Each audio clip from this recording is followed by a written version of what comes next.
All right. Hi, everybody. Welcome back to another episode of X to Succeed. This is Gearface, and today I'm afraid I have some bad news. Uh, Reggie's here with me. That's not the bad news. Reggie, thank you so much for being Maybe here. maybe it's the bad news. We're And we're we're gonna find out. the bad news, Reggie, of course, thank you so much for being here, and thank you for your time. But the bad news is that after a very productive, 6 episodes together, Reggie and I have decided that we are finally sick of each other's guff. And this is actually Reggie's final time on the show, as far as anyone knows. I'm Um, gonna drag this episode out so he can't come down with a shotgun to the basement to put me out of my misery. yeah, Reggie, what do you say we give the people what they want and talk about a character, even though we clearly hate each other now, just like for old time's sake? How about we talk about, like, I don't know, like Galdred or somebody? Does that sound good? Yeah, yeah. Something something beast within something something metaphor. Um, yeah, We'll try to tolerate one another's presence for long enough to run this episode, and yeah. then we're never speaking to each other again. I won't even say anything mean this time. I will believe it when I hear it. All right. In all seriousness, Reggie, thank you so much for being here. Super excited to learn about Galdred. I don't know too much about him except that I understand that he is a blender. Um, which sounds like a cool thing to learn about. A couple disclaimers before we get started. Number one, we're going to be talking about playing to win on this show. Playing to win is kind of weird with Seventh Cross characters, season 2 characters. They have been rotated out of official competition. So if you are playing to win with Galdred, odds are you are either doing it in a fairly casual format or you're playing in a legacy tournament. But that doesn't mean that the strategies that we're talking about aren't, applicable.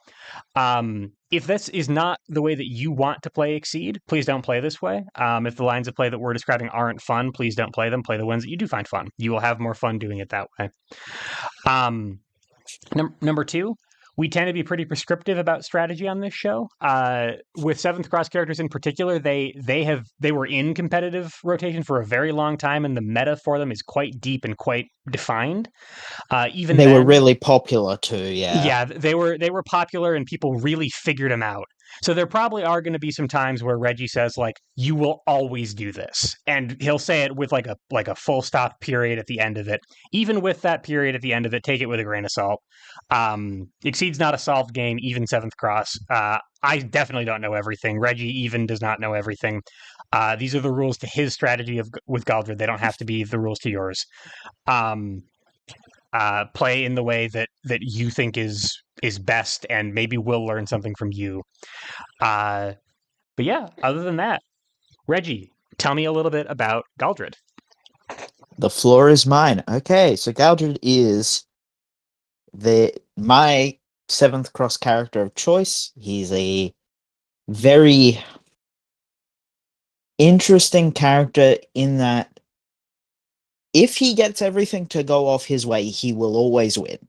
Playing Okay. Galdred is a matter of increasing your consistency because you have such a reliable and effective win con that if you can get to it, you will win the game. Like that, like when if you can get to it in an appropriate amount of time with things set up right, Galdred just wins. Okay. Um, so my strategy is all about maximizing your ability to do that. The problem is, Galdred doesn't want you to do that. Galdred hates you and he hates Exceed. Uh, Okay. so the first thing that I'm going to address is his character ability and then his Exceed. So his character ability is instead of drawing at the end of your turn, if you do not strike, so reminder text if you do not strike, draw or discard cards until you have 3 in hand. Uh, this is the thing that hurts his consistency the most. Okay. Because as a seventh cross character, he has a lot of value in his transforms. So and ideally, you want to draw into them and then, uninteractively put them into play with the EX transform action or Well, the and you transform action. and you need to hold them for that to build the EXs over time, and Galdred can't necessarily do that. He only has 3 cards in hand. Okay. Um, yeah. So uh, for an example, if you have 3 cards in hand and you do the prepare action, you will draw a card and then you will discard a card Right. to bring you back down to 3. Uh, it's a very hard time searching through his deck, you know. Well, no, he has as easy a time searching through his deck as anyone with CCs and stuff. But if you change cards a bunch, you don't get to keep a bunch. So Right. if you draw into, you know, 2 EXs, uh, you know, you're not You're going to gonna get to keep them. you're gonna have to make a pretty tough choice. Yep. And as a even just general value, not being able to hold, you are only able to hold 1 EX in your hand. You're not going to be able to do like an EX and then another card and then another card for follow up or Right. Or so even something like I'm our dedicated training dummy down here is Ryu. You're like, all right, I need dive to hold over my opponent's head and make sure he doesn't play Way of the Warrior. That's one of your 3 slots as Galdred. that's 1/3 of your hand is dedicated to that. Yep. Yeah. Okay.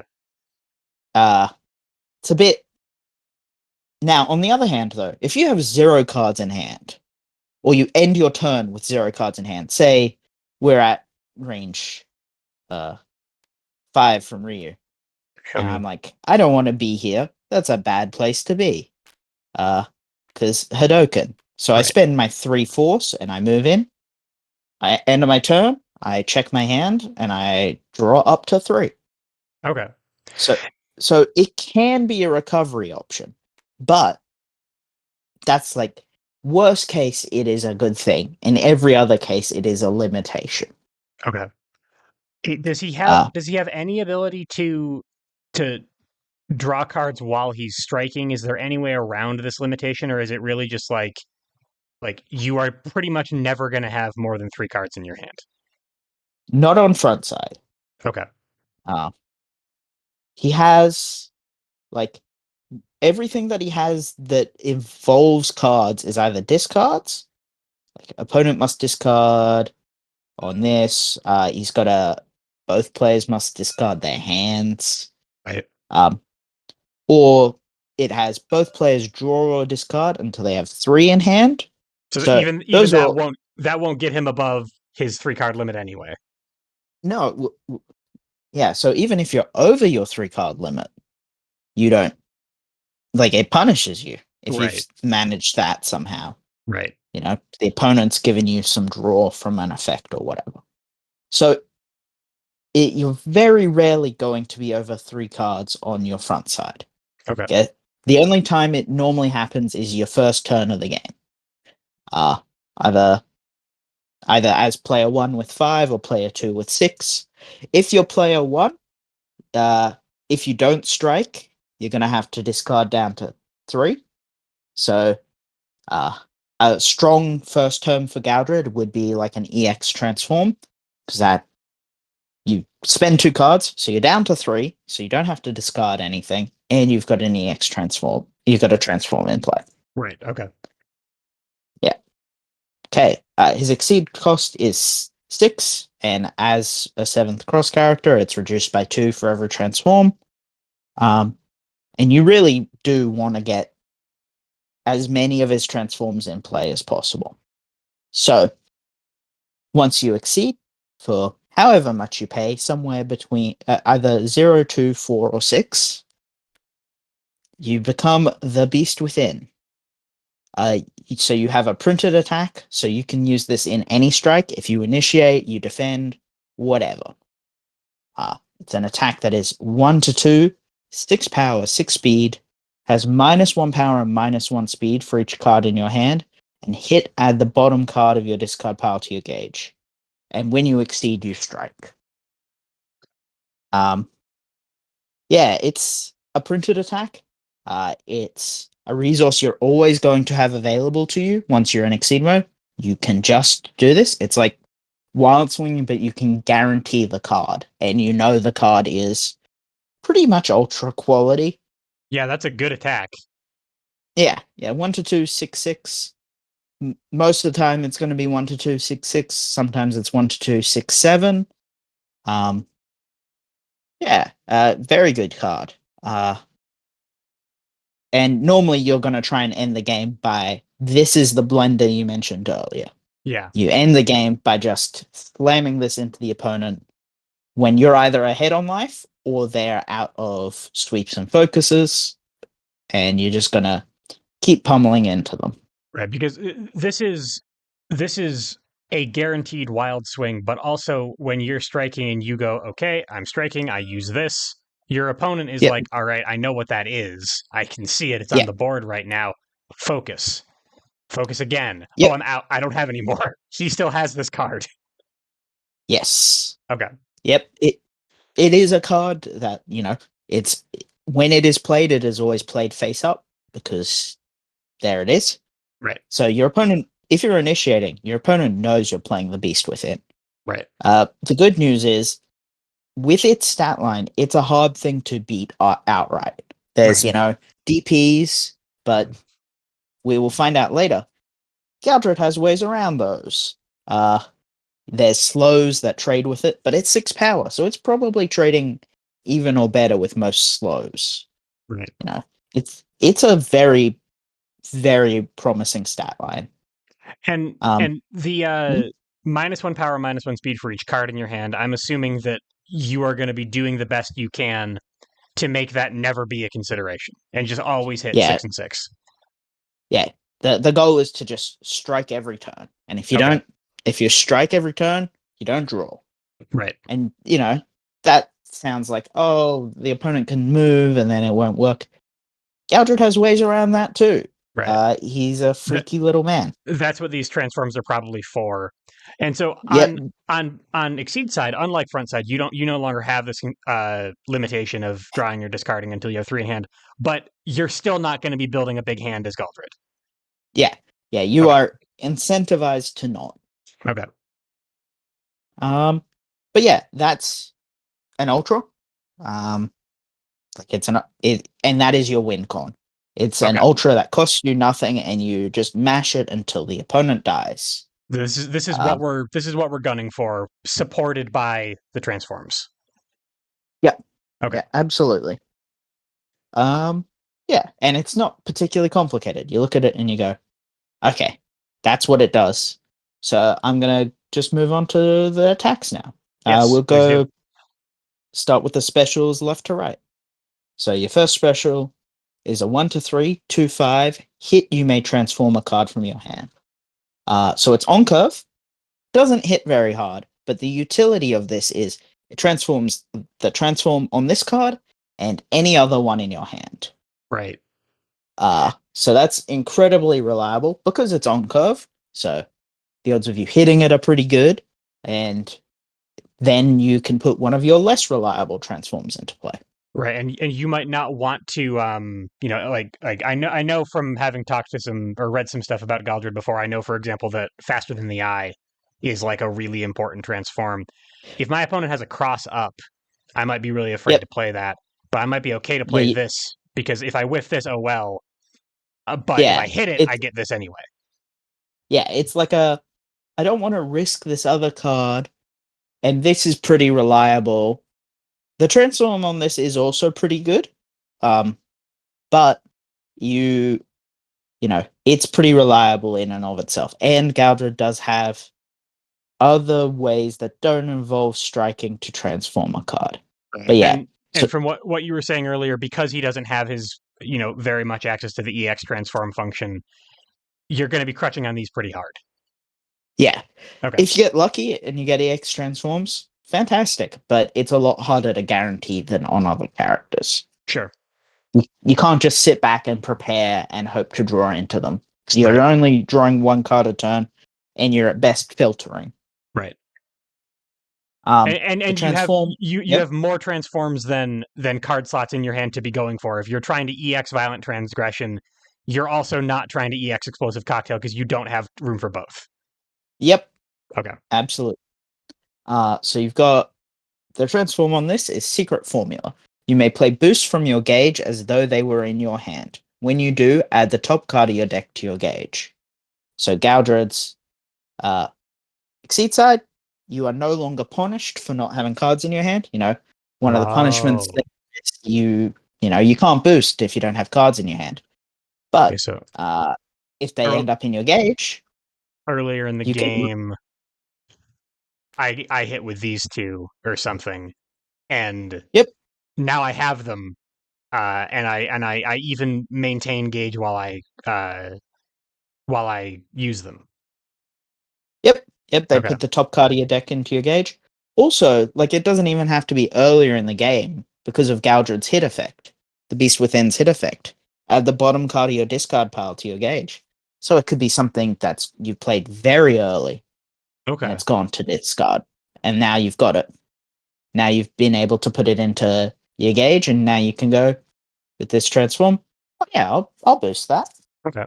How much like 4D chess are you playing with this combination? When you're doing turn one, turn two stuff as Galdred, are you like, all right, I have to get light into my discard pile early so that I can get it back for the boost later on? Is that ever a consideration, or is it more just like whatever you get, you're pretty happy with?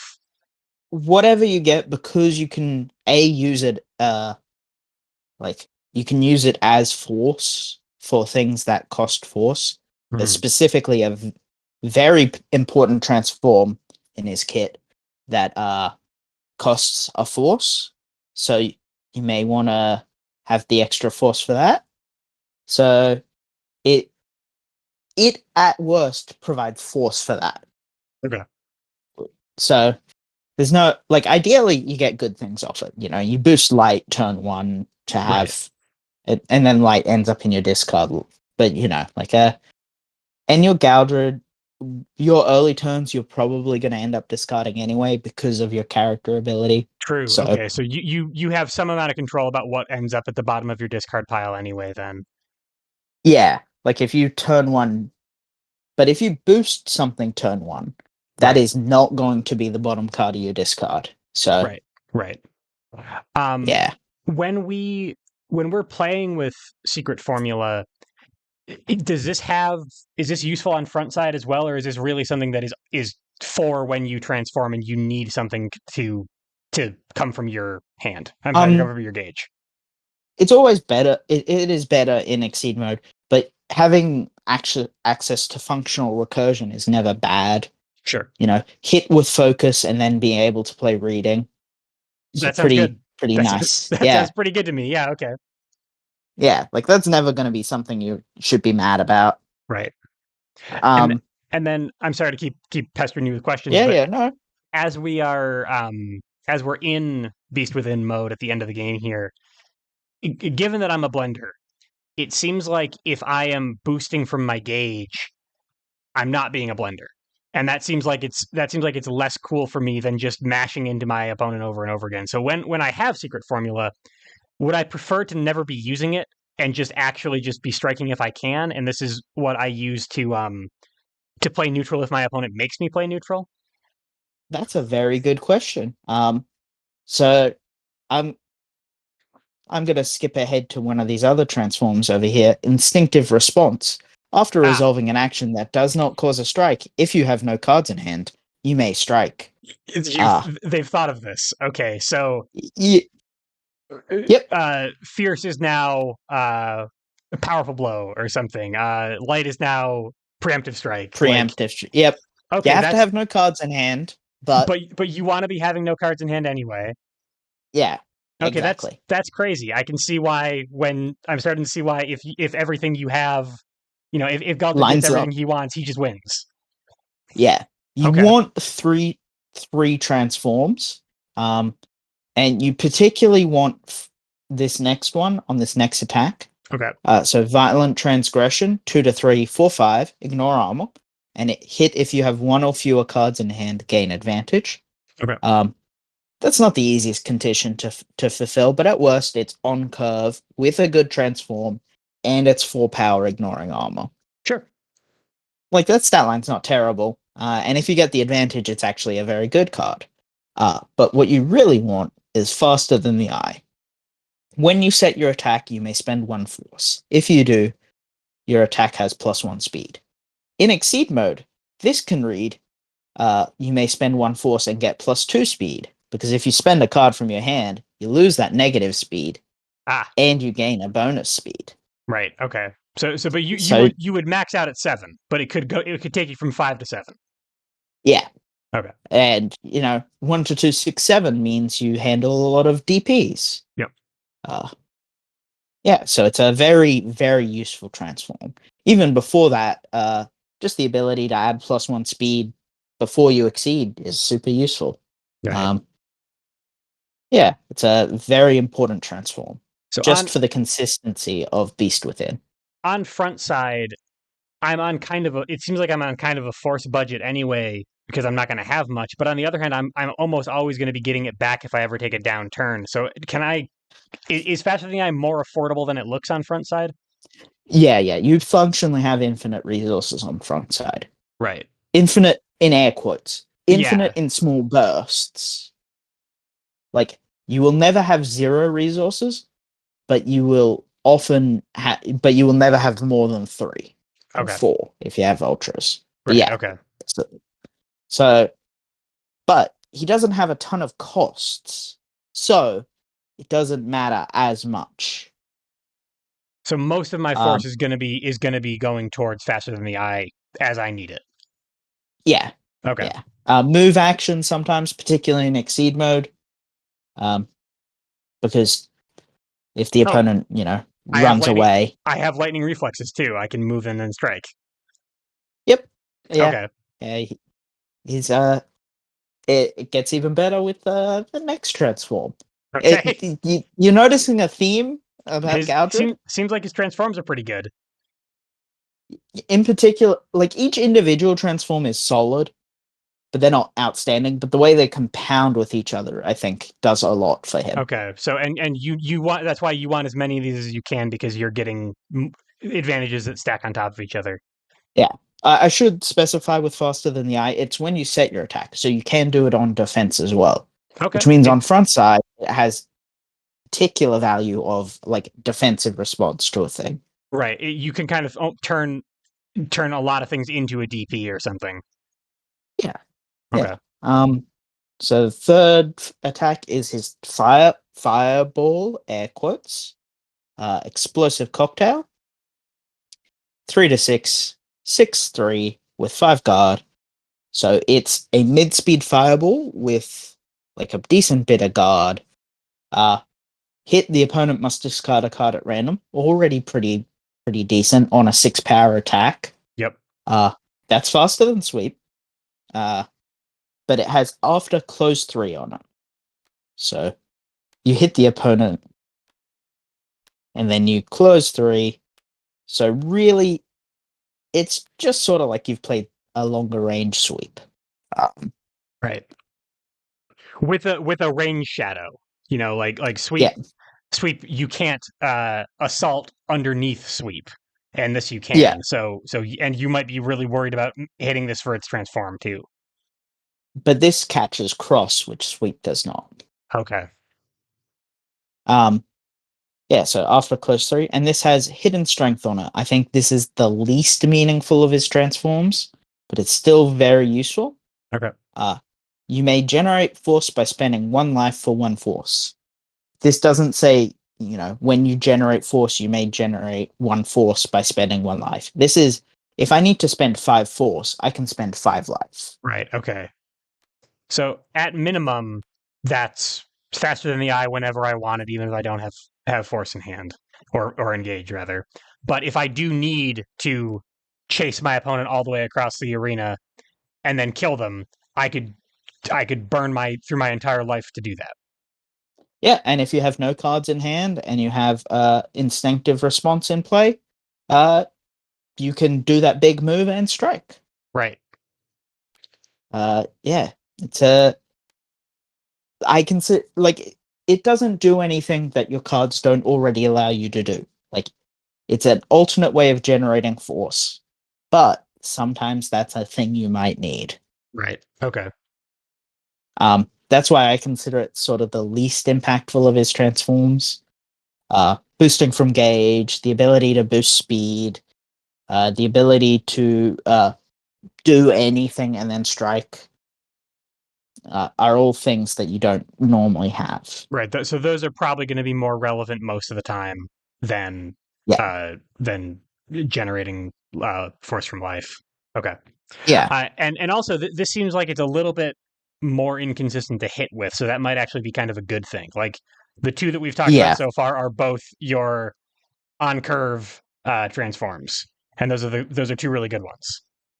yeah. Okay. Um, Explosive Cocktail also is part of what I consider a bit of a weakness of Galdred's game.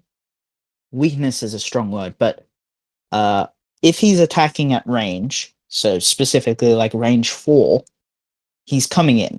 Dive and Explosive Cocktail will both move you in, Right. and neither will stun it like a sweep or a focus. Okay. So now Galdred's a bit of like a grappler type character. So he doesn't really care super much because if he gets in, he can hit you with the beast within. Right. But it is something your opponent can exploit. So as part of like the the turn one move don't move mix up, he has something that moves him in and something that moves him in. It seems like Yeah, yeah. so He has move, move, it move. yeah. If I'm striking, I'm either hitting you with dive, I'm hitting you with explosive cocktail, or I'm blocking.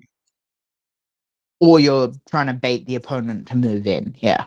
Okay, all right. So there's still something going on that I can Yomi layer my opponent with a little bit, but generally, if I'm trying to hit them, I'm going to be moving in. They can just mash sweep unless I'm being tricky.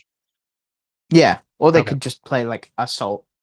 Oh No, yeah, sure. dodges both of these moves. Dodges both of them, and now you've that's what you meant when you baited them to move in. Cool. You've spent a card, and now they're closer, and you would probably prefer that. Yeah, and you could even play like a sweep expecting them to come in. Right. Sure. Yeah. Now that's, they've not played a block or a sweep or whatever, which are perfectly valid responses, but yeah, you got to take risks sometimes. Got it. Okay, but so Uh, he does have this like long range, especially early game. It seems like range 4 plus problem. yeah, yeah. In and late game, it's not such a problem because you just, You just sprinted them on all fours and eat their face. yeah, yeah. You're the ape who is. No, I'm not going to make that joke. Never mind. No, no, no. Let's move on to Withering Toxin. Moving on Uh, quickly. Okay. So 1, 2, 3, 3 with 5 guard, ignore armor, ignore guard. So it's like a range 1, range 2 spike. Right. Uh, doesn't hit super hard, but it does ignore armor, does ignore guard. The opponent plays anything slow, you win. Right. Like that, anything slower than Withering Toxin that doesn't have like a range dodge or whatever Right. loses to Withering Toxin. Right. It's also pretty safe. Uh, you tend to see a 5 guard, or you tend to see sort of a command grabby type card, an ignore armor, ignore guard type card that has less than 5 guard on it. Yeah, it's normally like 3 or 4. Yeah, Um, if any. Rarely it's 5. Yeah. Though, in saying that, a lot of the time when those moves lose, it's not just because they get stunned, it's also sometimes because of positioning. Sure, they it doesn't matter whether you didn't get stunned or not. If they grasp you and throw you to 3, you still whiff. Yeah. Okay. Which, unfortunate. But having this sort of a threat is always useful, Hmm. particularly because at range 2, you have both of these cards and this one. So these all lose to the fast. Right. This is a common thread in Galdred's kit, but your opponent's terrified to play slows. So you can bait the fast out because your kit does so poorly into them, and Right. then hit with your own slows, and then they don't have fasts, and you kill them Right. because you have tools that are quite good into a kit with no slows Sure. Yeah. And and no you fast. just later on you start mashing your button. So I have a question, Reggie. I Um, have an answer. so far we have been talking about these attacks as attacks, but also as ways to confirm your transforms. And I'm wondering, Yes. like how much does my opponent care that violent transgression ignores armor versus the fact that violent transgression gives me faster than the eye? Like when I'm playing a mix up as Galdred, is my opponent worried about the attack that's going to hit me or the transform that I'm trying to get? How are they trying to actually like predict my moves here? Which is because it seems like the transforms So are more important to me. yes, it depends on how well your opponent knows Galdred.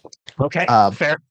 some of these attacks, to be fair, none of them look super impressive. Like Withering Toxin, okay, yeah. But aside from that, the rest of these attacks don't look particularly threatening. Right. So they are probably assessing them based on their transforms. And I think personally, if I was playing against a Galdred, which I have, you look at the transforms they don't have, and you go, okay, that's probably what they're trying to put into play here. Right. Um, If um if Galdred, if we're here for example, and Galdred throws out a move, um and you were saying earlier that explosive cocktail catches cross, and they're looking at what this could be, and one of the things it could be is violent transgression, and cross would dodge that. Would they yeah, just be like, I'm going to play around the thing that I'm most afraid of and just nope out of violent transgression and maybe get hit by explosive cocktail, but they won't care as much? yeah, and that's happened to me before. Okay. That's the sort of play around your worst case mentality. Right. Okay. It's just evaluating the worst case to be the transform as opposed to getting hit for six. For six. Yeah. And I Which, mean, six is a lot. That means that this transform is worth more than six, and that's pretty scary. yeah, yeah, and like that's always going to come down to player by player assessment. Right. Um, some characters don't really care if Galdred gets +1 speed because they're not going to outspeed him anyway. Like Sure. their tools for how to deal with him uh, don't really interact on that speed axis. They're Sure. more Sure. Sure. defensive things. Right. So So in that case, they they probably shouldn't be worried about faster than the eye as much. right. So at the very least, this is something that a good opponent into Galdred will be considering. That really what he's trying to do is hit transforms. He'll be playing around it in that way. That's at the very least as Galdred. That's something I can use. That's information I Yeah, can figure out what they're afraid of and turn that into part of my mix up. yeah. Any Okay. damage you get along the way is good. Like that's less damage you have to do when you're exceeded. But it's not the main game plan Sure. because you have a consistent tool to do the damage Right. Sure. Sure. Sure. available to you. Um, yeah. So, and then Withering Toxins transform is no escape. As an action, you may name a card, then strike. That card is invalid for both players during this strike. Right. So say we're here and I'm in exceed mode, and I know the opponent has both grasps remaining. As an action, I'm going to name grasp and strike. Okay. Can I Uh, note that this does not say normal. Could I say I name Metsushiro Yuken and then strike? yep, All right, sick. yep. It just says a card. Yeah, Uh, it yeah. It could be. Well, the opponent's out of sweeps, but they have something that's pretty sweep shaped. right, I'm gonna name sweep. Or I'm gonna name that sweep shaped thing. right, Okay, neither of us can play it. right. Uh, And how will you survive without your card that you don't have in your deck? How will yeah, you win this strike without Galdred's copy of Metsushiro Yuken? yeah. Even on front side, this is a very useful tool. Sure, it gives up some information, but like everything gives up some information. Right, If you have light in play and you play spike with this and you name, I don't know, assault so they can't play the EX assault, or you name cross so they can't cross out, right. you technically given up information there. It's But just not useful information. but if you have something that only loses to one thing, the information that you've given your opponent is that they are about to lose the strike that you've just initiated. Yep, Yeah. I yep, also note that I've seen effects like this before where they say that attack can't hit. So, for example, they could cross out, but the cross wouldn't hit you. This says that the card is invalid. They cannot even Yep. play it.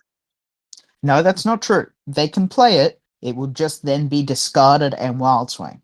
Okay, So it's that's even fair. worse. Yeah, they they So they it's can't they can't effectively play it. They lose it if they play it. yeah. Right. Yep. It's worse than like, oh, this is an invalid game state. It's oh, that goes to discard and now you have to wild swing. Right. Okay. Uh so if you can reduce a mix up to okay, this loses to everything, loses to one thing and beats everything else. Right. No escape means you win that mix up. Right. And now it's no longer a Now, mix up. Now you just won. yeah, note Okay. it is reciprocal. So if you are playing a normal, don't name the other don't name that normal Right. because it is reciprocal. Both of you cannot play. It is Sure. invalid for both of you. Sure. You can't do that. I mean, and in the late game, because you are playing an attack named the Beast Within every turn, you don't care. Yes, But but correct. for much of the game, this actually is a useful pressure tool, and you don't want to accidentally screw yourself out of the strike that you're trying to initiate with. Yeah, yeah. Don't name Spike when you're playing Spike. Don't Right. name Assault when you're playing. You know, Right. like because sometimes the only thing you have to fear is the EX of the attack you're playing. Sure. Still don't do But that because you'll yeah, mess yourself up. yeah, you'll be wild swinging.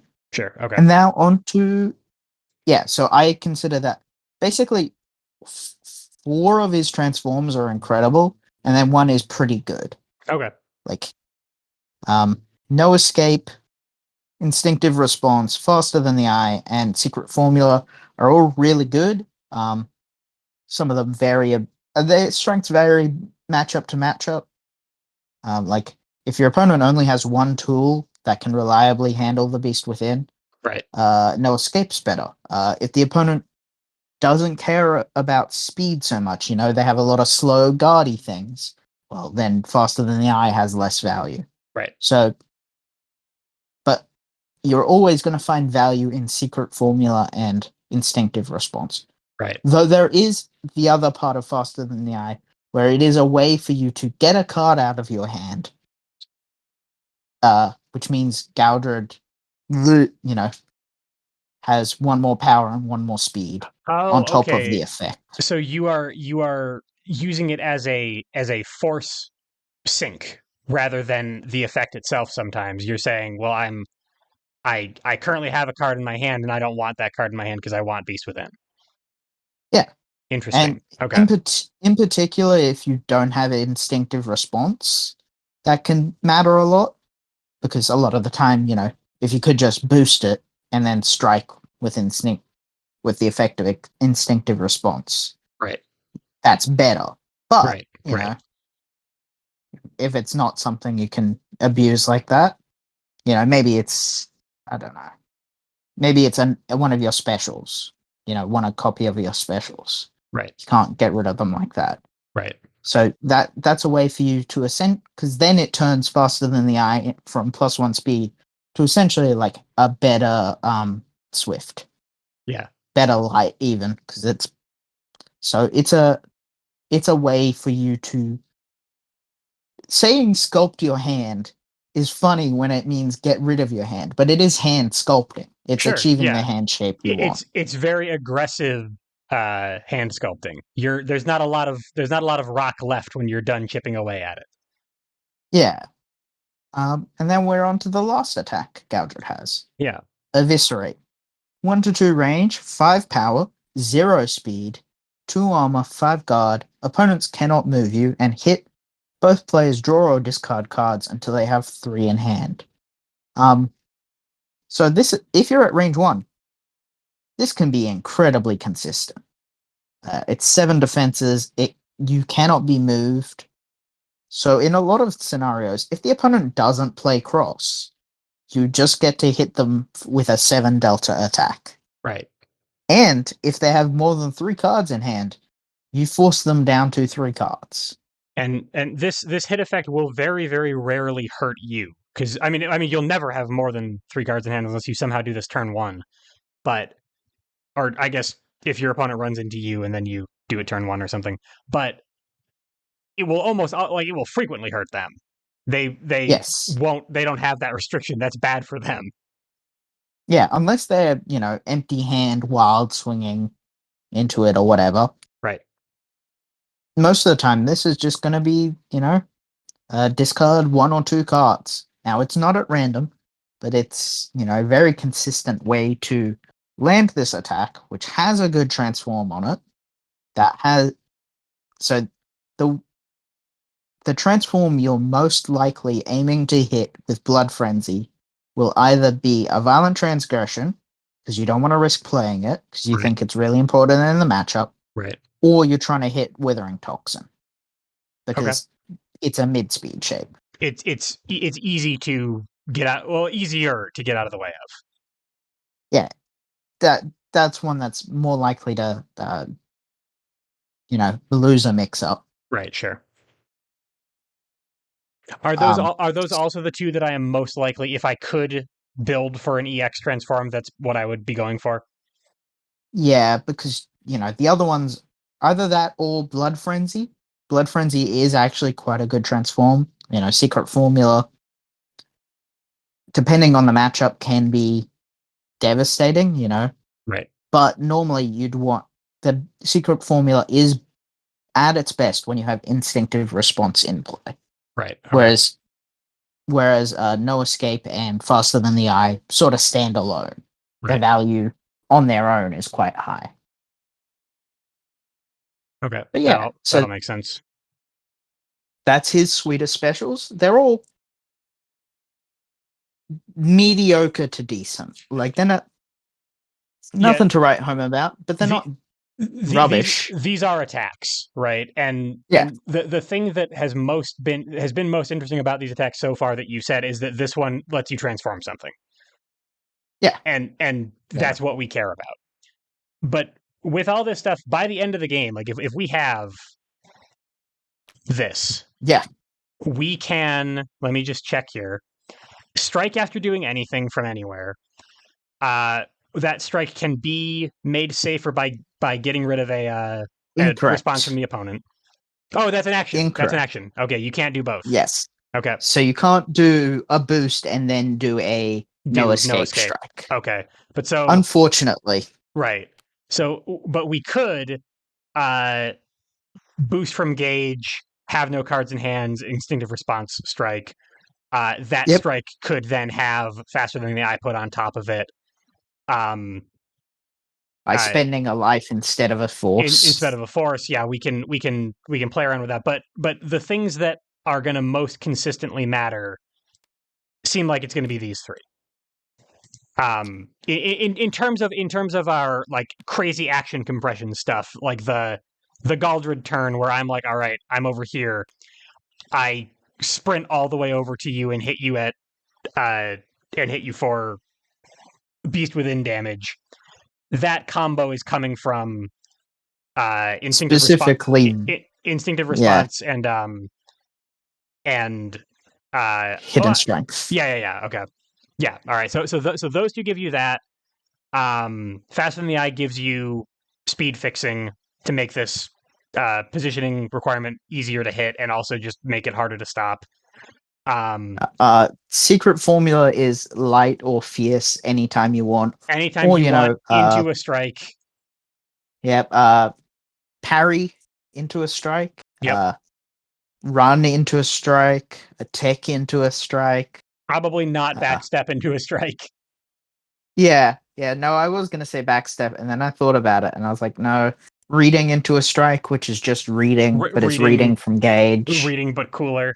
Okay, Yeah, this is the ideal Galdred game state. Is I have a tiny bit more life than my opponent, or even I don't have a tiny bit more life than my opponent, but I have all of these things, and I just every turn see where they are on the board, see what I need to do to get there. If I'm already in a position where I'm winning, I play something scary from my gauge, and then I hit them really hard with something they can't deal with over and over and over again every turn. yeah, or even if they can deal with it, at least trade. Right, Um, and then next turn they can't deal with it anymore. Yeah, Okay. and you just If they ever strike into me, I I hit them with Beast Within. unless they have something that you know can beat Beast Within, and then you can just Wild Swing. Right. It costs you nothing. Oh, good point. Yeah, I don't have any cards in hand if I'm Galdred probably by the end, but I still have other attacks and they're not going to go to my hand. I'll be able to make this work on my turn either way.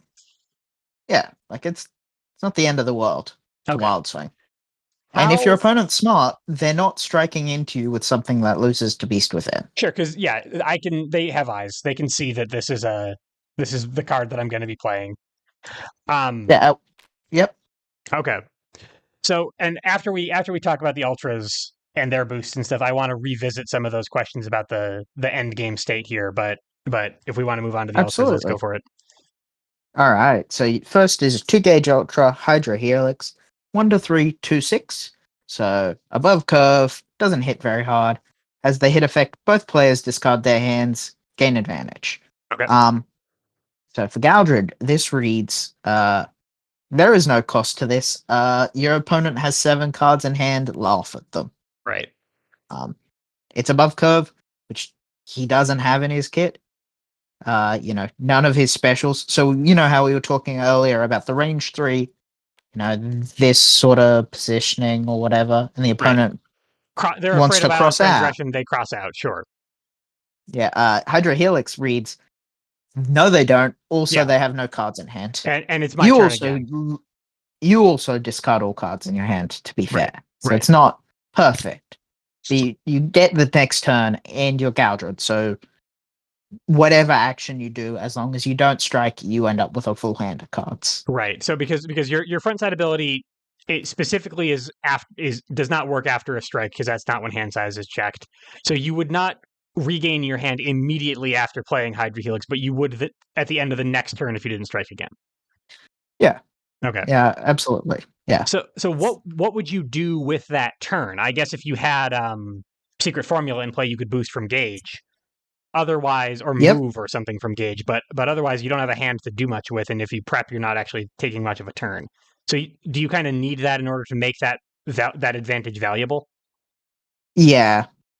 And if you have secret formula, there's stuff you can do, boost powerful things from your gauge. But honestly, just prepping, like you're going to get resources back faster than your opponent is.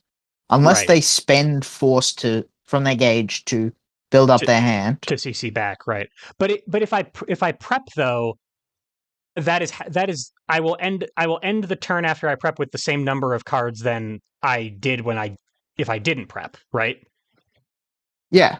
Okay. But you're not gonna have as many options is basically the thing. Right. Like you don't have as many options to do stuff. Right. So okay, so if I don't have secret formula, I pass the turn basically. All I did, Yeah. horror of horrors, all this 2 gauge ultra did was make my opponent discard their entire hand. That's still pretty good. At speed 6 at range 3. Yeah, that's pretty solid. Okay. Yeah, and if you're close to exceeding, you know, if you can exceed, you've played it at range 2 because it's on curve at range 2. Um, Right. Sure. and then you can exceed, you have 3 transforms, so it's free or whatever.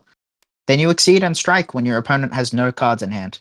Oh, and that is okay. So here's one thing that I can do with my advantage turn from Hydra Helix is secret formula. Here's another thing I can do is flip. Yep. And both of those are 0 card in hand viable like game state advancing options. So it's not just prepping, Yep. it's not just boosting from gauge. I can also do that. Cool. Okay. Yep. That requires you to be able to flip, but Right. you have 5 transforms. If you have 3 of them in play, you can exceed. Exceeding is If you free. have That means that this 2 gauge ultra is no longer competing with my exceed side as a gauge sync. if you have 2 of them in play and you have 3 gauge, uh you can Hydra Helix, spend 2 gauge, and then you'll have 2 gauge because you hit Hydra Helix Right. and exceed. Right. Okay. Yeah. So it's not necessarily the worst thing. I mean, as Galdred, you'd like to exceed as soon as possible. But, if you see that sort of a play, that's a pretty strong play. Sure, sure. And then the boost on it is obsessive research, and this is the reason I don't play Hydra Helix very much. Right. Transform a card in your hand, then discard your hand. So this reads transform a card in your hand. So it's this and then one other card. So you discard a card. Right. Most of the time, it's a single card. Uh, so you get a transform without interacting with the opponent. And then at the end of turn, you're Galdred, so you draw back to a full hand. Right. And because you didn't strike, unless you, for some reason, did with instinctive response or something. But yeah, okay, correct. awesome. Yeah. So Yeah. is this like your turn one play? Turn one's a bit rough because you have more cards in hand. You might not want to Oh, okay. discard your entire hand. But turn one is also the turn you're most likely to be able to have, you know, an EX transform because the mulligan. Right. But Sure. also, if you're in, I've played a lot of Galdred into other season 2 characters. Your turn one is often, parry, bear, scary, transform. Right. Just, And then you'll discard a card for end of turn. It'll be their turn. You're coming back to you again. Now Hydra Helix or obsessive research on turn 2. yeah, it's not that as big a deal then. Sure. Okay. But yeah, I don't love it turn one, but it could, if you have a hand that's not phenomenal, right, turn one, but you got one good transform in it, why not? Yeah, Like it's that real sounds estate. amazing. And Yeah, we've already talked about how to evaluate. Like, I probably want fast in the eye, but maybe not in the matchup. It's either I get the one that is most valuable to me in this matchup, or I get the one that I have in my hand because I only have one or two. yeah. Okay. Um, yeah. Hydra Helix is a very good card. Yep. Okay. Then the other Ultra is also 2 gauge. It's Metamorphosis. It's a range 1, power 7, speed 6, stun immune, which is not normal for a card that fast. No.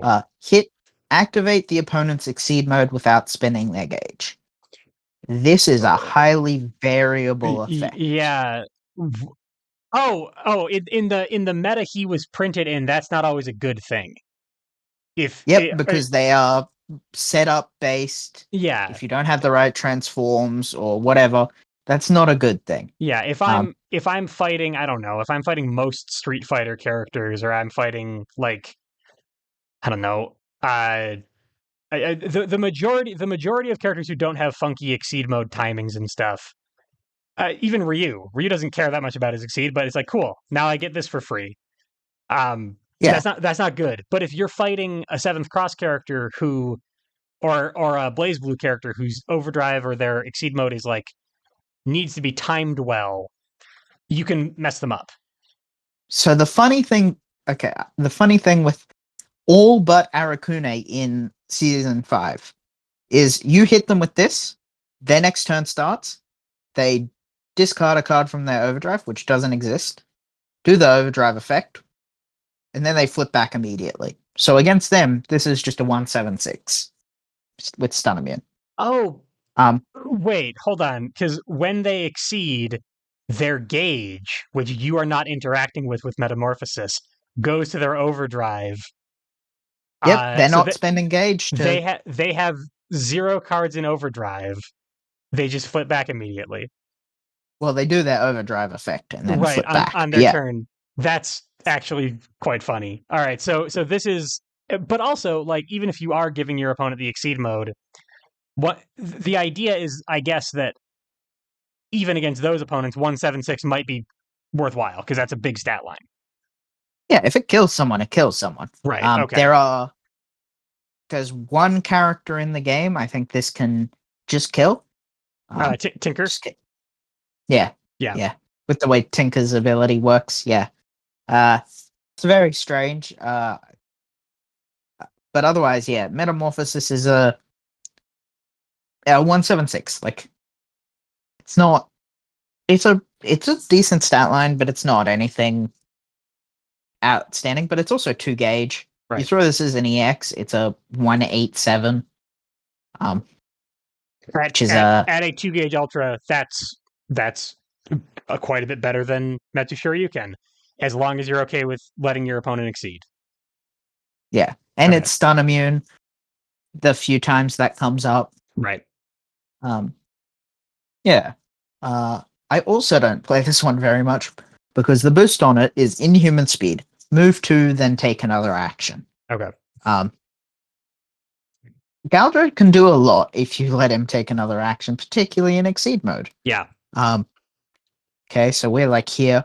I'm gonna move to take another action. I'm gonna boost Grasp from Gauge, and I'm gonna strike. Yep. With violent So transgression or with faster than the violent eye, trans.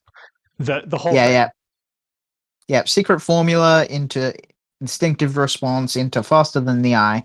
So I've gone from range 4 to killing you. Right. And I was about to ask, well, how would you possibly be able to boost inhuman speed in Exceed mode? I forgot that you're adding the bottom card of your discard pile to your gauge. So you boost this in the early game, you could actually get it back and have it for later.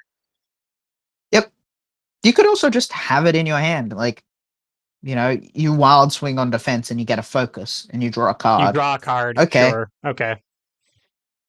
Yeah, like it can happen. Or like you exceed and you have 1 card in hand. Alright. But normally you would spend that for faster than the eye. Sure. Okay. So you don't have access to all of your neutral tools really ever, because on front side you're constantly limited by your hand size. On Exceed side, you're really not doing anything but striking and doing all of your crazy transform stuff most of the time. Yeah, you're disincentivized to do anything but that. Right. It's also what front side is also why a lot of the time it's not worth assessing his kit, any of it, including the normals, in the concept of playing EXs.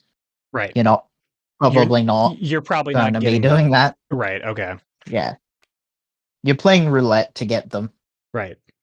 Um, And this kind of speaks to the consistency issues that you were talking about earlier, and this actually goes back to something I was about to ask, and I said I'd wait till after we cover the ultras. So this is the yep, ideal. Maybe specifically like cool stuff in discard pile and a couple things engage. in Yeah, gauge to yep, play with. Maybe there's metamorphosis still in hand, something like that. Some combination of these things is the ideal. And in order to get that, I have some mix-ups. I have Blood Frenzies, transform a card from your hand. I have the possibility of EX transforms, but probably not. And I have Obsessive Research. yes. With those tools, how realistic is this against like a No, good player? it's not. Okay, I It's figured. not realistic to get 5. I don't even think it's realistic to get 4. 3 is what you aim for. You will exceed with 2 sometimes because you have the gauge and you haven't been seeing your specials. Right. And you want the tool. You want to try and close the game out. So, I mean, unlike some other characters, like, I don't know. I'm going to pull Cyrus. Sure, I think he has one of these. Like, so another Seventh Cross character. If I want to be building gauge as Cyrus, rather than if I want power as Cyrus, I might want to stay on front side for a little bit longer until I'm ready. With Galdred, I'm not really losing anything except for card draw at the end of my turn by flipping early. In fact, if I needed to, I could actually go above that 3-card limit Yes. and have more cards in hand if I wanted to. That probably wouldn't, at least not for very long. But flipping early as Galdred, I can still play transforms in Exceed mode. I can still do all of this stuff later on, right? Like none of that is Yep. hampered by that. Nothing's barred from you by exceeding. Okay. The only thing that is worth considering is you are forced to strike when you exceed. Not necessarily with Beast Within, Right. but that is a thing you have to be able to do something with. You have to strike with something. Okay. So it seems like the broad strokes of the game plan are find three transforms that are most valuable in the matchup. They're probably going to be instinctive response, faster than the eye, and probably secret formula. Sometimes no escape. Work it out based on Yep. the matchup. Boost Hydra Helix, hit with Blood Frenzy, get do an EX if I have an EX, but don't plan on it, and get all of those things as fast as possible to exceed, Yes. and then run my opponent over and over and over again. Yeah, you're basically like a hybrid grappler rushdown. Okay. This is a grappler card, but your game plan is that rush down, basically keep them off their options. Keep going, because you get continual value. You Right. can, and you have action compression. Right. They probably don't. Right. Though in saying that, you are better on defense than most grapplers and rushdowns because you have access to Beast Within and And faster than the faster than the eye. eye, sure. Yeah, you can do run both at once. This works on defense too, so you basically have a really scary DP every turn. Yep. Okay. Uh, yeah. So it kind of seems like I'm not the best at Exceed, Reggie. You know this about me. But if I have, I would never say that. I if would never say that. I have, I don't know, three of these transforms pretty much at random.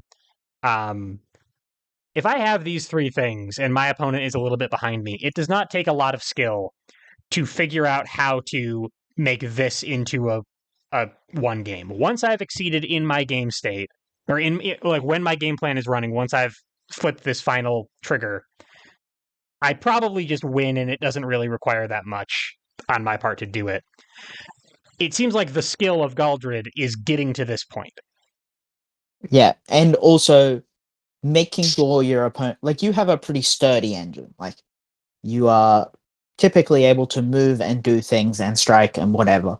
Right. But, someone with a strong boost game, Ryu boosts Way of the Warrior. You need to be able to do something. Even Galdred in Exceed mode is afraid of things that his opponent can do to him sometimes. Yeah, Okay. +2/+2 on anything is, Yeah. So ugh. so maybe so we deviate from the plan a little bit. Against Ryu, have some kind of access, have tech in my gauge, and Yeah, also have secret formula in play, and then run my offense and exceed and do all the things I'm going to do. Have a little bit of a life lead so I can lose one strike. All those fun yeah, things, but then just run the offense. yeah, Um, do the thing that my opponent can't deal with over and over again until they die. Deal with the thing that they do until I can do that. Getting there seems way harder. Um, yes. It is absolutely a puzzle of managing your 3 cards in hand every turn to get value out of it in a way that gets you towards a game state where you have this situation, or you can just win the game without it. Like, right, this is an ideal tool, but it's Exceed. Sometimes games aren't going to go your way, so you right, need to be able to advance game state to win anyway. right. Um, So how do you, other than the things that we mentioned, other than obsessive research and blood frenzy and maybe an EX, um, what are some strategies that you use to get to your end game as Galdred? Um, unless so, unless unless that is too big a question and too matchup dependent a question. so a thing that seems worse than it is change cards. Yes, you are capped at 3 cards, but you get to pick which you keep, right? Okay. Okay. So you can use that to draw a bunch and then filter down to the 3 cards that, I change cards and I would have 6 cards in hand. You get to keep the best 3 of those, Right. which is quite useful. Like, obviously, it'd be better if you get to keep them all, but it is, if you push your way through the deck, the game is going to end quickly because you're Galdred. Okay. You have a six power attack printed. If you can get to that point, you can just keep hitting and hitting and hitting. and that's like a fifth of their life every time. Every time, Uh, yeah. If they got no armor, that's 5 strikes and they're dead, and probably you've done some damage before then. yes. So like, it's not exactly like you have to worry about deck at that point. Right. You're not going to be worried about getting decked, and you don't have to worry about hand info because you don't have a You don't hand have a when you hand. No, yeah, exceed. yeah. You cannot read Galdred in Beast Within mode. Correct. Here's no hand. Parry is no good into you.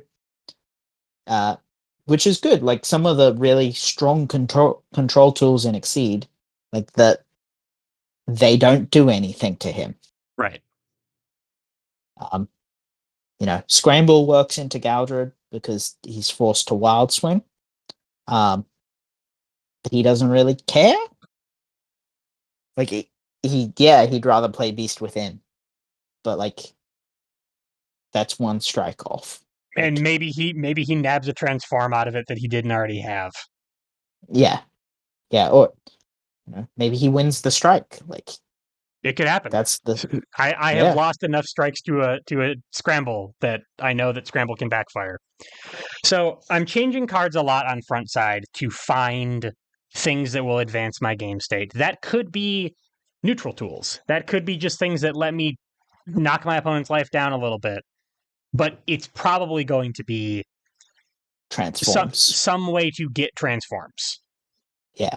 Yeah, Okay. it could be that you're just searching for obsessive research because you have two transforms in play, you have one in hand, you don't want to risk messing it up.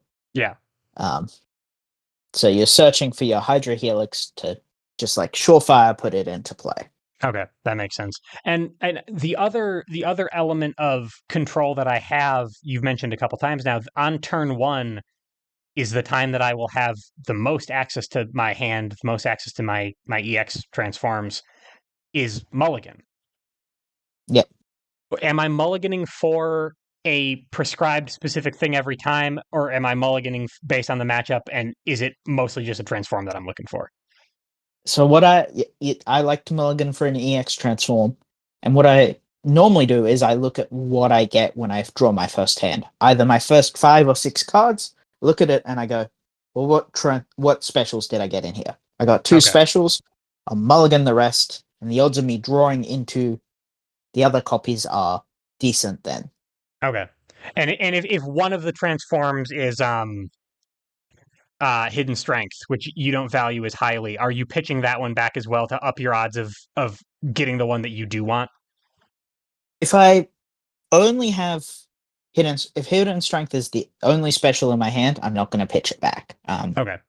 You know, it's a fireball from starting positions, which is rarely a bad thing, but Sure. it's also, a transform I can get into play.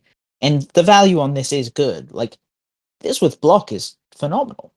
Oh Uh, yeah. So One so life you for 2 armor. for 2 armor, right? You're actually trading up on your Yeah, own block. You're being more efficient. There we go. Not trading up. yeah, yeah. It's twice as much value. Yeah. Okay.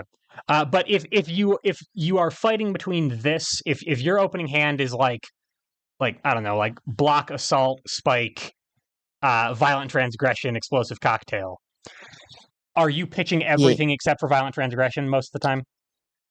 I might keep the block there, but yeah, otherwise Okay. it's the that's a pretty like mulligan heavy hand. Okay. As always, you want a mulligan for something you can do turn one, Right. whether that's something you can use on defense because you're second player, or something you can use on offense. Right. Now, there is a point. As second player, if your opponent is used to playing into season two, they might go for a turn one parry, naming your strong transform so they can, because if they can get one copy of it down, because you're most likely to have it after a mulligan if you're, trying to get it after the mulligan, Right. which is part of why I'm not so hung up on specifics on the mulligan for Galdred. Because If your then, if your opponent is saying the thing I'm afraid of is faster than the eye, I will parry violent transgression every time turn one. You as Galdred are like, cool, I didn't draw that. I drew secret formula, and I'm going for secret formula, and you didn't get my violent transgression because I didn't mull for it. yeah, Okay. Yeah. Um, and like it's not that any of his good ones stand out head and shoulders better than the others either. Okay. Like all three of his good transforms are good. So Right. I'm not super hung up on which one I get first. Right. And for people who have never played Seventh Cross before, myself included, I've heard about this. There is a very deep and very defined parry meta in season two, where there's a lot of like brinksmanship involved. Where okay, um, I'm the turn one player. I have parry in my hand.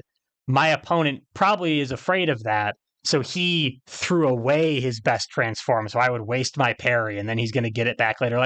There are just like with strikes, there are Yomi layers to parrying in season Yeah, two. it's almost Yomi layers to mulligans. Yeah, yeah, exactly, exactly. Yeah, And it's the way that interacts with the Galdred's kit in particular is that he doesn't actually care that much because he's just looking for anything, right? yeah, he's just looking for any of them.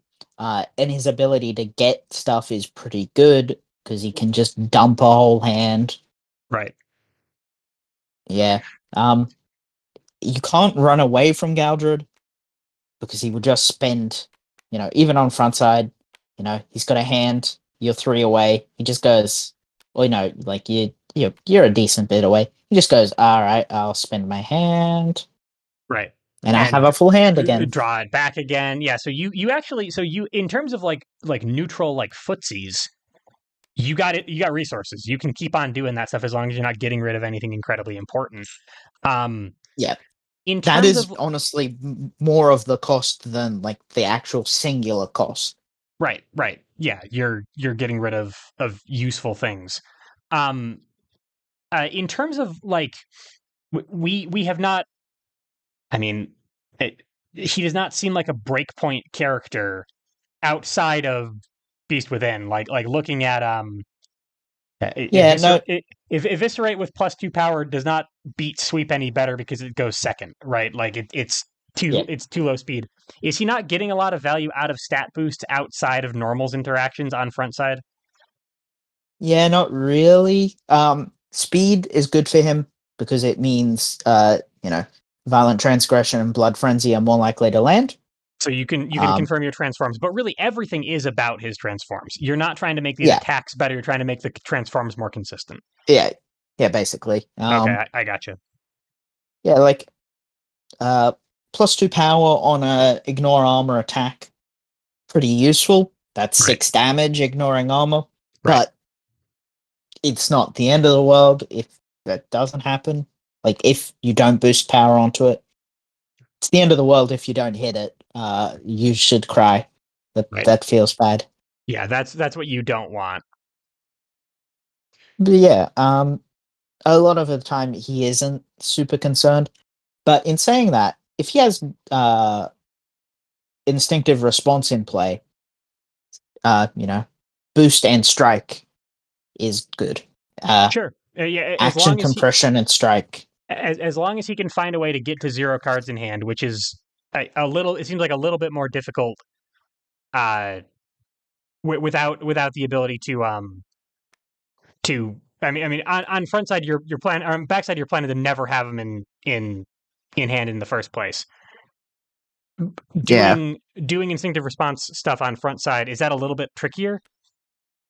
it's a little bit trickier, but if you have 1 card in hand or 2 cards in hand, it's not so You bad. struck last turn, so you didn't reload or something. You can probably find a way to make it work. Yeah, or the opponent struck into you. Right. Okay. Yeah. And Um. so you are playing this kind of hand mini game with yourself most of the time on front side because Yeah. you're and that seems like the really hard part of this character is that you are limited by your hand composition. Yeah.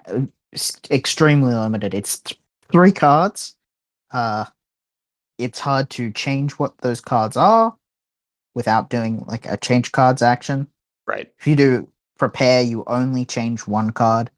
So the reason Galdred is a bit harder than, in my opinion, is a bit harder than other season 7 characters because he can't sit back and wait to draw into his transforms. Yeah. You know, he And can't play passively. and for people who are, again, for people who are not familiar with season 2, Seventh Cross has kind of a reputation for that very, very slow paced turtle up to get your cool stuff gameplay. If Galdred can't do that, it means he's kind of like he's not really doing what the meta wants him to do. Yeah, he's forced to be more aggressive Okay. because you can't really rely on waiting to get what you want. You Yeah, have to push the pace. that makes sense. Okay. Anything else about? I have a couple of questions that I'm spitballing here because we're this is one of the first Seventh Cross characters that I've covered. Any other things about his kit itself or any strategy considerations before I kind of ask you a couple miscellaneous things? Strategy considerations.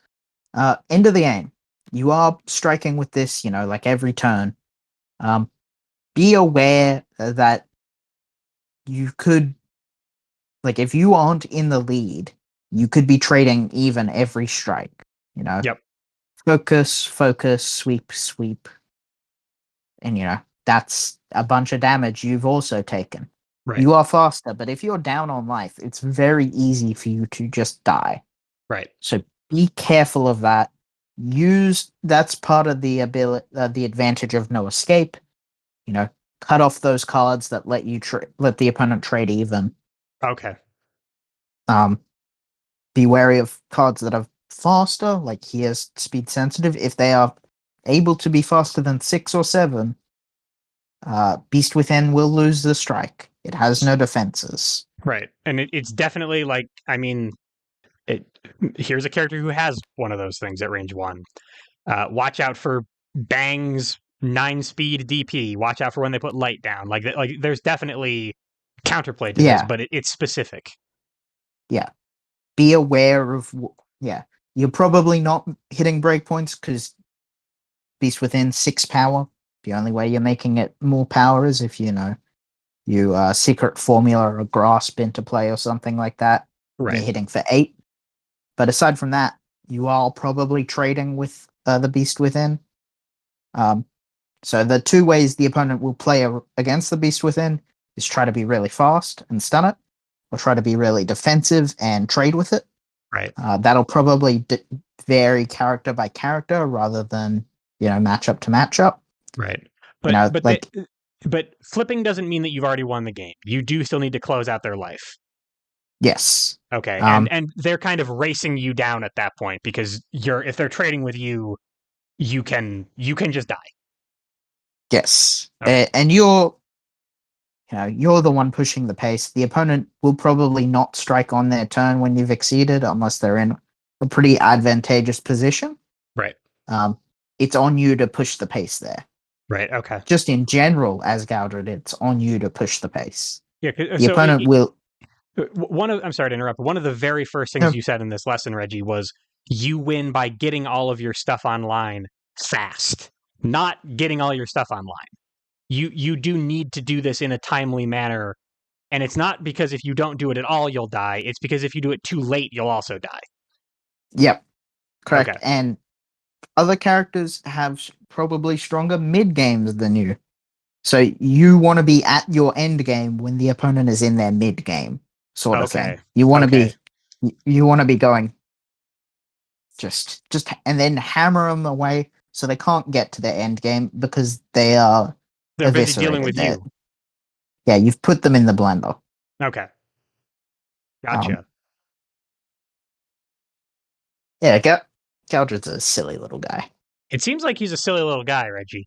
So my other Yeah, question was uh correct me if I'm wrong. Seventh Cross was tournament legal in a couple different periods. It was legal in season 1 and season 2, and then it continued to be legal until season 5 came out, or until season 6 yeah. came out. Uh, 5, but no, it would have been 6. So Yeah, you could because you could have you three could rotated with 7. So yeah, so you could have the Galdred you might have played the Galdred versus Hazama matchup or something. But I don't know yeah, yeah. these two most recent seasons, they've never been competitively legal at the same time. Yes. Okay. Um, it, is there anything about how Galdred plays? Because my guess is that the majority of people watching this who are new to this series are people like me who I came into Exceed right when Under Night was coming out in 2022. The farthest back I went was Street Fighter. And then these two were like, here be dragons. Like, this is the scary, intimidating old Exceed stuff that Actually, here be dragons. that's true. Yeah, Uh, here be Equus, also Maylene, both on the same line. They're both dragons. Um, yeah. so like in my head, and probably in many people watching this's head, you've got this cohort of characters back here who are weird and scary, and I don't know what they do. So odds are people who are watching this, a fair number of them have never played a season 2 character before, and they probably have played a bunch of people up here. If you can theory craft with me for a second here, how do you think Galdred would do into just a game against a Guilty Gear character? How The, has the platonic Guilty Gear character. basically The idea of how has the meta changed since Galdred has been legal that might impact how I played him in a casual game or in a legacy tournament? yeah, yeah, no. So I think it's the same continuation as what was happening in season 5.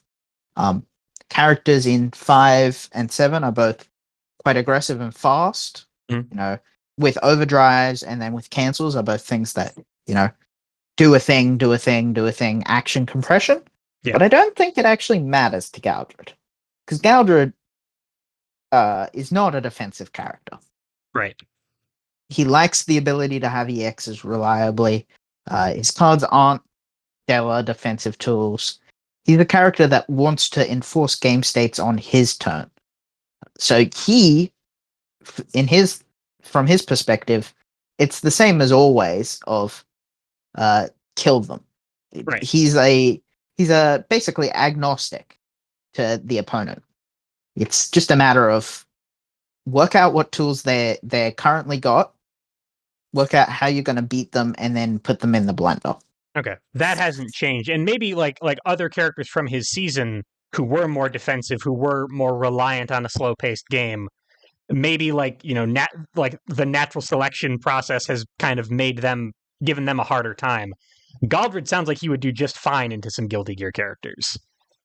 Yeah, Guilty Gear is like much more his speed because uh, he they are going to do things and you're going to do things, but that's not your things aren't going to interrupt their things, and their things probably aren't going to interrupt yours. Right, Whereas the slower paced season 2 characters had a lot more of interrupting style of gameplay. They would be slower, they would do things to interrupt your game plan, which hurt Galdred a fair bit because his game plan is fragile to set up right, sure, because of your inconsistency.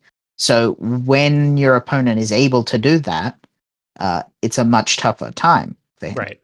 Yeah, and this is an excellent segue into how to beat him. Any important counterplay notes? I know we've been talking about some of his weaknesses all lesson, but how's my opponent stopping themselves from getting put in the blender? Okay, yeah. So the first point is try to not let him exceed. If you can not let him exceed, you'll win the game. Uh, it's not like that's his only win condition, but if you're doing things that stop him getting to the blender, he's probably having a hard time in the rest of the game. Right, Um, Other things you can do if your character is able to be aggressive, you can aggress into him. Like I said, he doesn't have stellar defenses. If he's not able to push the pace, he can suffer quite badly. Um, Alternately, slow it right down. Heavy neutral play because he doesn't have, as a season 2 character, doesn't have particularly strong neutral because 5 of his cards don't have boosts that affect neutral at all. true. Like Yeah, they're transforms. you can't even boost these. Yep, he's got obsessive research, which does nothing to affect neutral. Like inhuman speed. and faster than the eye are just about the only neutral affecting things he has. Right. Like, and he has to get that into play. Secret formula is just the same as having extra copies of the normals boosts. Right. And Um, and if you already hit with a normal, cool, you have neutral tools banked up, but if you had them in your hand, you could have used them there too. yep. And then the other neutral tool he has is no escape. But that's Right. only on offense. He can Right. only do that as an action. Right. So like even then it's a telegraph and it's only a singular card. So if you have redundancy in your kit, tools that serve a similar purpose, him naming one does not negate the other one. Right. So if you and this will be a thing across season 2. The more transforms they have, the worse their neutral tends to be because they simply just lack the tools for it. They Oh, don't have you boosts. you don't mean the more transforms they have online. You mean the more transforms in their kit. Yeah, I mean the more transforms in their kit. So like this man who Yeah, he is all transforms. He has a rough time in neutral. right. Every single one of these cards is I don't know why it scattered like this, but it looks kind of cool. He only has transforms. I can sight read that, having never seen a season 2 character before in my life, and be like, oh, he's probably not very good in neutral because of all of those. All of Yeah, that yeah, black background text. yeah. You might want to double check specifically what they say. Like he Sure. has your normal attacks have before you may spend one force if you do close one. But aside from that, like as a rule, you can look at them and you can go, okay, that a character like that is probably going to have some problems with, if I have skill in boosting and positioning, if my Right. Okay. character's good at those things, they And might have a bit more trouble dealing with it. and using that heuristic, I think probably on average most season 2 characters have 3 or 4 transforms. Galdred having 5, he's leaning more heavily into the mechanic than most of Yeah, them are. two He's two to his four. his Yeah, his neutral is worse than. yeah. Okay. Galdred has he has bad his neutral is bad for a couple of reasons. The 3 card thing and the 5 transforms, and they multiply each other. Right. It's not just that he has few cards; it's of the cards he can get, there are less of them that can help him in neutral. Right. Right. Right. So that compound. That's the word I was looking for. Um, yeah. So if you've got a strong neutral game as a character, employ that. If you've got strong disruption tools, you have multiple sources of a parry effect or something like that. You can punish him like that. Because he does like his transforms. They do a lot for him. Right. So taking them out of play for him, or not letting him get to use them, can really make him suffer. Right. And yeah, alternately, just kill him. His front side is bad. It's a punishment. So if he doesn't get to exceed side, he's gonna have a bad time. Or if he's down on life when he exceeds. Right. If you have sweeps and focuses, you can just trade with him till he explodes. So beat him in the early and mid game before he gets to his late game, because in his late game you probably can't touch him anymore. Yeah, you'll just trade with him. Right. Or in the late game, if you only need to hit him one more time, cool, you're probably still winning that game. Any more than that, you're gonna have trouble. Yeah, you're gonna have to rely on boosting, and then working out what your character is better at. Whether you're better at outspeeding him or trade it, being Got it. more defensive than the beast within. Got it. That makes sense. Yeah, All right. you can also make things expensive for him too if he's in exceed mode.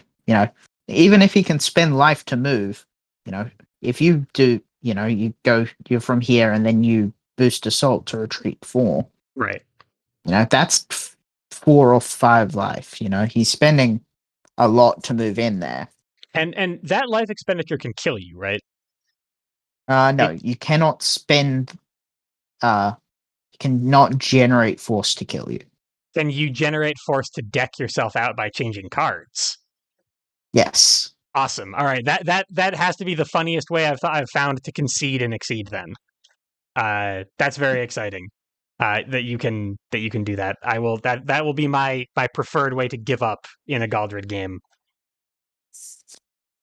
Yeah. But aside from that, Galdred is honestly not the strongest character in the game, Hmm. ju- but not because of his kit. His ability and his transforms are very impressive. His exceed ability. Right. It's just a matter of consistency. When he goes off hard. Right. And if my opponent is planning to stop me, they'd better stop me, because if they don't, they've probably lost the game. But getting to that point is the difficult part. And it turns out that if the thing you're bad at, neutral, is like definitional of the game, you're gonna Yeah, struggle a little bit as a character. yeah. Makes sense. All right. Well, Reggie, I think I've learned quite a bit about this little weirdo Galdred. Thank you so much. Um, No, you're welcome.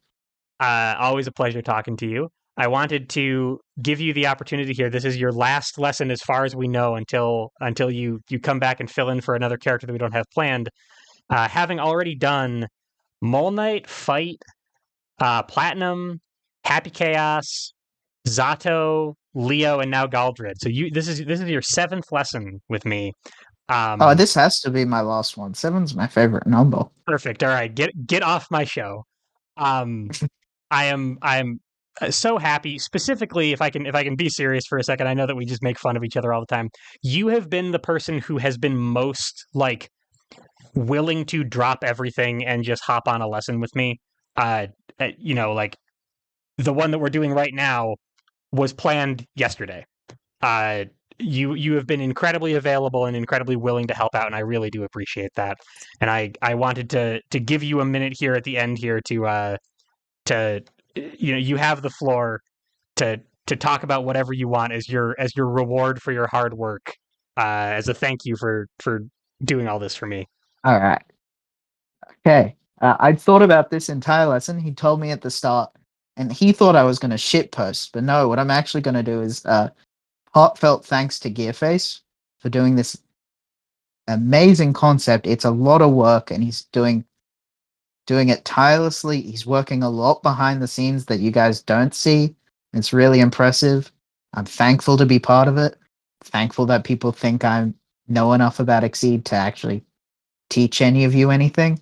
And if anyone does have any issues or complaints or whatever, please reach out to me. I love Exceed so much. Like it's one of my favorite things to do. So talk to me about it. I'm happy to take any complaints. I'd love to hear it. Also, you know, thanks to the Exceed community for just being really good, except for the times when you're not. You know who you are. Um, I love you all. And these characters are very funny. Some of them are even good sometimes. I draw the line at you thanking me, Reggie. This is unacceptable. Too late. I've said it. Yeah, You're doomed. I can't cut it out of the broadcast. I already talked about how I was gonna give you the floor. Man, Yeah, I I've shot know. I've really shot myself in the foot this time. All right. I'm gonna end the lesson before Reggie keeps on saying nice things about me. Uh Reggie, thank you so much for your time and your expertise as always. Folks at No, you're home, welcome. thank you so much for listening. I hope you enjoyed it. Hope you learned something about this weirdo and about ourselves too. I will see you all for the next one. Goodbye, everybody. Bye.